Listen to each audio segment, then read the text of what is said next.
नमस्कार, मैं बापू आप सभी को स्वागत करता हूं Gurukul the awesome knowledge channel में। आशा करता हूं आप सब स्वस्थ हैं और आप लोग की आदत में उन्नति आगे बढ़ रही है। तो चलिए शुरू करते हैं आज का एक बहुत सुंदर सा विषय, बहुत बड़ा विषय है, अच्छा विषय है, जो आपका बहुत बार रिक्वेस्ट आता था लेकिन समय के अभाव से मैं बना नहीं पा रहा था। आप सबको फिर से कहना चाहता हूँ, वो जो सब्सक्राइब है, अगर आप अभी तक मेरे चैनल को सब्सक्राइब नहीं किए तो वो सब्सक्राइब का जो बटन है उसको क्लिक करें और बेल का जो आइकन है उसको भी क्लिक करें और ऑल नोटिफिकेशन क्लिक करें, ताकि आने वाले जितने भी सारे वीडियो है उसका नोटिफिकेशन आप तक मिलता ही रहेगा। ठीक है, तो चलिए शुरू करते हैं। आज कोई ऐसा विषय नहीं कि जिससे आपकी सुरक्षा अनुरोध करना चाहता हूं। मेरे बहुत सारे ऐसे जो कि सब्सक्राइबर है, गोपाल का आप कुछ मंत्र दीजिए या फिर कोई उपाय बताइए या फिर संतान प्राप्ति का कोई उपाय बताइए। तो मैं उनको यही बात कहता हूं, अगर आप बहुत सालों से डॉक्टर को दिखा चुके हैं, डॉक्टर के पास बार बार जा रहे हैं और आपने पूरा उम्मीद ही छोड़ दिया है, मैं हमेशा एक ही बात कहता हूं, अगर कोई मुझे ये कहता है कि आचार्य जी मेरे ऐसे कमर में दर्द हो रहा है, घुटने में दर्द, तो ये बहुत सारे कारण से हो सकता है। ऐसा नहीं कि कोई मंत्र जाप से होता है। आपकी कैल्शियम की अभाव हो सकती है या फिर आपको कोई दिक्कत हो सकता है, कोई मेडिकल इश्यूज़ हो सकता है। मेडिकल इश्यूज़ हर किसी को होता है, थोड़ा बहुत दिक्कत हर किसी को होता है, तो उसके लिए आपको दवाई लेना पड़ेगा, साथ में ही आप मंत्र का सहायता ले सकते हो। अभी कुछ लोग कहेंगे हमारे पूर्वजों ने तो मंत्र के माध्यम से सब कुछ किया, हम क्यों नहीं कर सकते? देखो, आप उनके जैसे सात्विक इतना नहीं हो। वो उनका दिल सरल था, किसी के साथ ईर्ष्या नहीं करते हैं, किसी का पैर नहीं खींचते, वो आगे लोगों को बढ़ने के लिए उनको मोटिवेशन करते थे। लेकिन आजकल बिल्कुल ही पूरा उल्टा है, बिल्कुल ही पूरा उल्टा है। अगर कोई लोग इस प्रकार से बात करते हैं कि जो है आप मंत्र के माध्यम से सब कुछ सही हो जाएगा, मैं इस बात को मानता हूँ, लेकिन एक तरह से नहीं भी मानता हूँ, क्योंकि आपको कुछ मेडिकल हेल्प पहले लेना है। अगर आपको अभी किसी भी प्रकार से अगर आपकी कोई फूड पॉइजनिंग होता है, तो क्या आप बैठ के मंत्र जाप करोगे या फिर जाके हॉस्पिटल में एडमिट होगे? ठीक है, तो ये रहता है ना। तो इसीलिए इस चीज़ को समझने की कोशिश करो। ये विधान उनके लिए है जो पूरी तरह से उनकी उम्मीद ही नहीं है कि अभी कोई संतान होने वाली है और उनका जो है एज वगैरह का भी कोई दिक्कत नहीं है और सब कुछ सही है, ठीक है। अगर डॉक्टर का जब आप टेस्ट कराते हो सब दंपति, तो सब कुछ ठीक निकलता है, फिर भी आपकी जो संतान की दिक्कत हो रही है और आपने बहुत सारे पाखंडी गुरु भंडे इनके पास जा के अपने लाखों करोड़ों रुपया गवा चुके हैं, तो आप कम से कम ये संतान गोपाल का मंत्र को ट्राई तो करें। देखिए, संतान गोपाल का मंत्र पूरी तरह से सात्विक है। जो लोग मांसाहार करते हैं, मछली वगैरह अंडे वगैरह खाते हैं, इसका पाठ ना करें। और इवन तो ये पूजा पाठ के समय आपको पूरी तरह से प्याज लहसुन भी छोड़ना पड़ेगा। अगर अभी आप ये मत बोलना कि मैं इसको नहीं कर सकता, क्योंकि आपको बहुत बड़ा चीज़ चाहिए ज़िंदगी में और उसके लिए आपको कुछ सेक्रीफाइस तो करना पड़ेगा ना। तो इसलिए इस साधना को आप करें। करने के बाद मैं आपको पूरा डिटेल विधि बता दूंगा, मंत्र भी बता दूंगा, होगा तो डिस्क्रिप्शन में मंत्र में मैं आपको लिख के दे दूंगा। लेकिन उस विधि को आप समझे, जाने और इसको करें। और एक बात अनुरोध करना चाहता हूँ, ये अगर आप चाहें तो इसकी जो ऐसा नहीं है कि आपका अगर मनोकामना पूर्ति होता है नहीं होता है, एक बार अगर आप लड्डू गोपाल की यानी संतान गोपाल की जो आप पूजा उपासना करते हैं, तो आजीवन आपको करते रहना है। ऐसा नहीं कि आज मैं कर रहा हूँ, मुझे संतान प्राप्ति नहीं हुई तो मैं इसको छोड़ दूंगा, ये नहीं करूंगा, बाद में ये नहीं करना है और कभी संतान प्राप्ति हुआ तो अभी क्या जरूरत है संतान गोपाल का पूजा करना। ऐसा मत बोलना, नहीं तो अनर्थ हो जाएगा, आपकी ज़िंदगी में भारी भूचाल आ सकता है। अगर आपको ज़िंदगी में संतान गोपाल लड्डू गोपाल की अगर आराधना करना है, उपासना करना है, तभी जाके इस प्रक्रिया को करें। नहीं तो मैं शिव जी का कोई दूसरा पद्धति बाद में बताऊंगा, उसको आप कर सकते हैं। लेकिन एक बार ठान लिया मतलब ठान लिया, ज़िंदगी भर आपको नॉनवेज टच भी नहीं करना है, ठीक है। और बाकी रही ये अनुष्ठान के बीच आप प्याज लहसुन ना खाएं, बाद में खा सकते हैं, कि बहुत सारे लोग बाहर में रहते हैं, उनके लिए बहुत दिक्कत हो जाता है, ठीक है। और ऐसा कहेंगे कि नहीं हमारे घर में नॉनवेज, देखो हर इंसान को आप समझा के सात्विक नहीं बना सकते।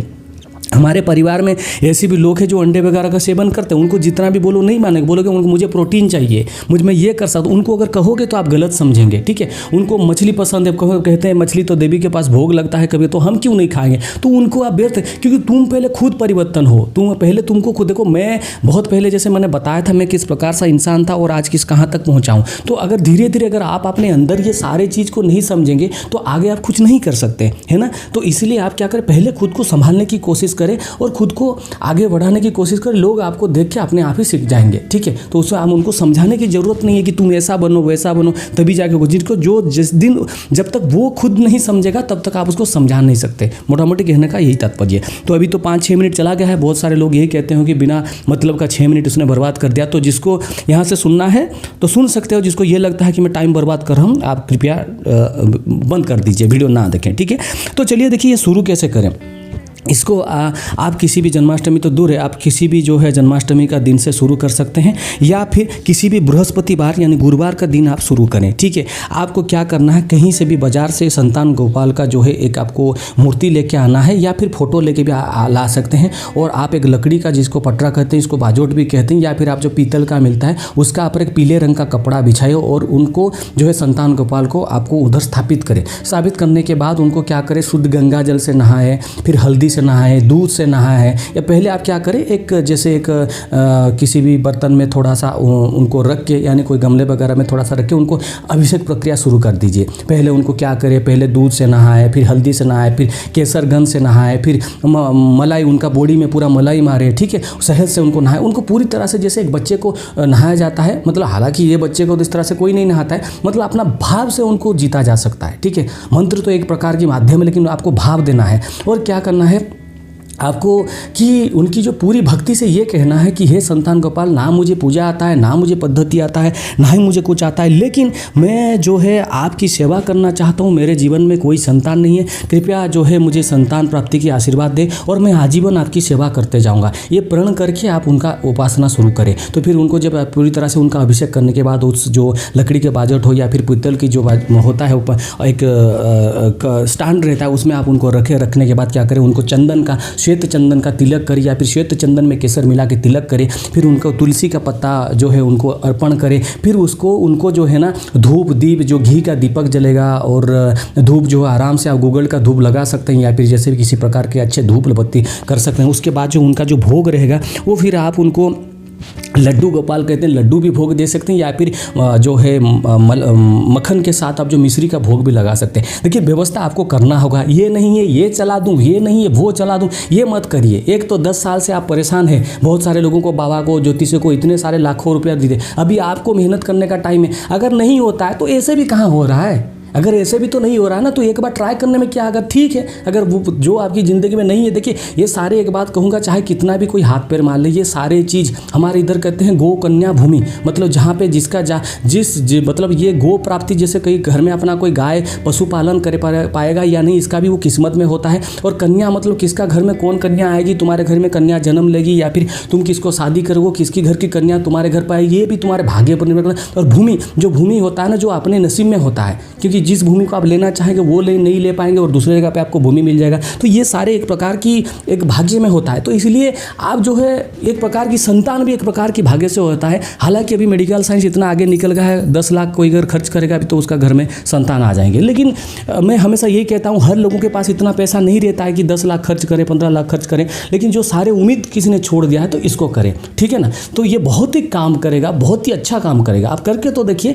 फिर बाद में मैं आपको बहुत की अभिषेक की प्रक्रिया बताऊंगा, शिव जी का बहुत सारे विधान भी आपको बताऊंगा। ठीक है ना, तो आप इसको क्या करें, फिर उनको भोग वगैरह लगाइए। लगाने के बाद आप क्या करें, जो मंत्र मैं आपको अभी बताऊंगा उस मंत्र का आपको 1.25 लाख का अनुष्ठान का संकल्प लेना है। डेली आप कितना माला करेंगे, आप इसको 3 महीने भी संपन्न कर सकते हैं, 6 महीने भी संपन्न कर सकते हैं, लेकिन उन 3 महीने तक आपको प्याज लहसुन बिल्कुल भी नहीं खाना है। हालांकि इसको पति पत्नी यानी जो है दंपति ही दोनों को ही करना रहता है, लेकिन अगर वो नहीं कर पाएंगे तो आप जो माताएँ हैं, वो जो मतलब जो बहनें हैं, वो आप मतलब वो उनके लिए भी उनको ये करके कि वो तो नहीं कर पाएंगे, तो मैं भी इसके लिए संकल्प लेके हम दोनों के तरफ से ये 1.25 लाख का अनुष्ठान कर रहे हैं। ठीक है, और इसमें अंतिम दिन हवन भी होगा। तो मैं आपको मंत्र 3 बार बोलता हूँ, उस मंत्र को ध्यान से सुनिए।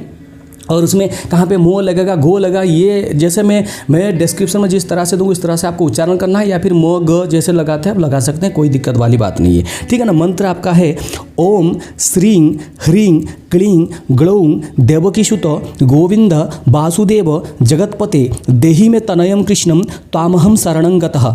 ओम श्रीं ह्रीं क्लीं ग्लौं देवकीसुत। ठीक है, यहाँ तक समझे ना, गोविंदं वासुदेव जगतपते देहि में तनयं कृष्णं तामहं शरणं गतो। फिर से बोलता हूँ, ओम श्रीं ह्रीं क्लीं ग्लौं देवकीसुत गोविंद वासुदेव जगतपते देहि में तनयं कृष्णं तामहं शरणं गतः।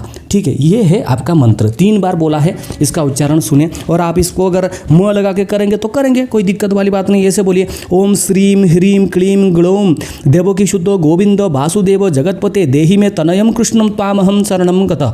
ये भी कर सकते हैं, लेकिन जिस प्रकार से मंत्र लिखा गया है उस प्रकार से आप इसको करें, बहुत ही अच्छा फल मिलेगा। तो इसका 1.25 लाख अनुष्ठान, तुलसी की माला जरूरी है, आसल पीला होना चाहिए, आपकी मुख जो है पूजा करने का, मंत्र जाप करने का टाइम पूरब की दिशा की तरफ होगा। अगर आप सुबह करते हैं और शाम को करते हैं तो उत्तर की दिशा की तरफ ही आप मुँह करना। वो जो लड्डू गोपाल का जो है मूर्ति आपकी पूरब की दिशा में उनको स्थापित करें। जैसे आप जब बैठ के पूजा करेंगे आपकी मुख पूरब की तरफ होगा, ठीक है। घी का दीपक हुआ, जैसे मैंने बता दिया है। अब तुलसी की माला से कितना आपको पार्टीशन करके मंत्र जाप करना, ये आपके ऊपर डिपेंड करता है। कितने माला आपका सिटिंग कैपेसिटी है उस हिसाब से करें, कितने माला जाप करूँ डेली कितना, इस प्रकार की क्वेश्चन मत पूछे, ठीक है। इतने सारे सवालों का जवाब देने के लिए मेरे पास समय नहीं है, ठीक है।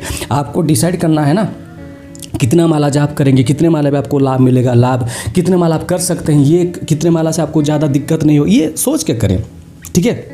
तो ये मंत्र है, इस मंत्र का 1.25 लाख अनुष्ठान आपको करना है। 1.25 लाख अनुष्ठान करने के बाद अंतिम दिन क्या करें, गुरुवार से शुरू करें, या फिर अगर आप जन्माष्टमी तक वेट करेंगे तो फिर आप करिए। लेकिन ये क्या करें, बहुत दिन है, बहुत दूर है, तो इसलिए आप किसी भी गुरुवार को शुद्ध कर सकते हो, कृष्ण पक्ष की गुरुवार से करें, ठीक है। तो आप इसको क्या करें कि अंतिम दिन है जो शुद्ध देसी घी से आप हवन करें। आम की लकड़ी होना चाहिए, अगर आम की समिधा नहीं मिल रहा है तो किसी भी समिधा से कर सकते हैं। घी में आप जो है थोड़ा सा मिश्री डालें और आप हवन करें, घी मिश्री से ही हवन करेंगे आप, ठीक है। और पुष्प, अगर आपको पीला पुष्प या सफ़ेद पुष्प आपको चढ़ाना है, और उनको जो वस्त्र भी अर्पित करेंगे वो भी पीला से जैसे मिलता है, मिल जाएगा बाजार में। संतान गोपाल का मूर्ति सारे सेट पूरा बिल्कुल आराम से मिलता है। आप पहले ढूंढने की कोशिश करें। अभी ये मत पूछे लॉकडाउन है कहाँ से लाऊं, क्या करें, कैसे करना है, आप सोचो, ठीक है। हर चीज़ कोई आचार्य, कोई गुरु, कोई महात्मा आपको बता नहीं सकता, खुद ही ढूंढना है, खुद ही करना है, ठीक है। तो ये संतान गोपाल का जो पूरा विधान है मैंने आपको बताया, बहुत आसान से विधान, इसमें मैंने आपको कोई विनियोग वगैरह नहीं दिया है, क्योंकि आप पहले इसको करो, अभी आप विनियोग वगैरह करोगे, ये गलती वो गलती ये चरण, अभी कम से कम आप उनको अगर भक्ति भाव से पहले पूजन करो, मंत्र जाप करो, बाद में आपकी सारी दिक्कत दूर हो जाएगी, ठीक है। ये कोशिश तो करो। अगर कोई कहेगा कि मैंने 3 साल क्या नहीं लाओ, तो ऐसे भी कहाँ हो रहा है, फिर से दोबारा मंत्र का कोशिश करो। अभी तुम्हारे पास उपाय क्या है, अगर तुम्हारे पास पैसा नहीं है, तुम वो सारे मेडिकल पद्धति नहीं कर सकते, और तुम्हारा सब कुछ ठीक है, ये है सब कुछ, कोई भी दिक्कत नहीं है, तो एक बार ट्राई करने में क्या है। ये तो ऐसा कोई नहीं है कि जो है इसमें आपकी सर्जरी हो रही है, तो ये तो मंत्र जाप है, वो ये कि पूरी तरह से सात्विक मंत्र, इसमें कोई नुकसान होने वाला नहीं है, ठीक है। अगर आपको ये भी लगे कि इसमें आपको कोई दिक्कत करेगा या फिर कोई नेगेटिव ऊर्जा आपको दिक्कत करेगा, तो ये जाप करने से पहले भी आप 3 बार हनुमान चालीसा पाठ करके कर सकते हैं, या फिर बटुक भैरव मंत्र का भी आप जो उच्चारण कर सकते हैं, ठीक है ना। तो यही था पूरा डिटेल, आप समझने की कोशिश करें, बार बार वीडियो को देखें और सुने और ध्यान से इसको समझें। समझने के बाद ये प्रयोग को अपने ज़िंदगी में करें, और आपको कैसा लाभ मिलता है मुझे कमेंट करके या फिर मेल करके बताएं, क्योंकि मैं मैक्सिमम आजकल जो बहुत गंदे कमेंट आते हैं इसलिए मैं कमेंट कभी कभी हाइड कर देता हूं, ठीक है। जय श्री कृष्णा, जय श्री कृष्णा। हाँ, एक बात, चैनल को सब्सक्राइब कर लीजिए और बेल आइकन को क्लिक करें, ऑल नोटिफिकेशन जम के दबा दीजिए, ठीक है। जय शंकर।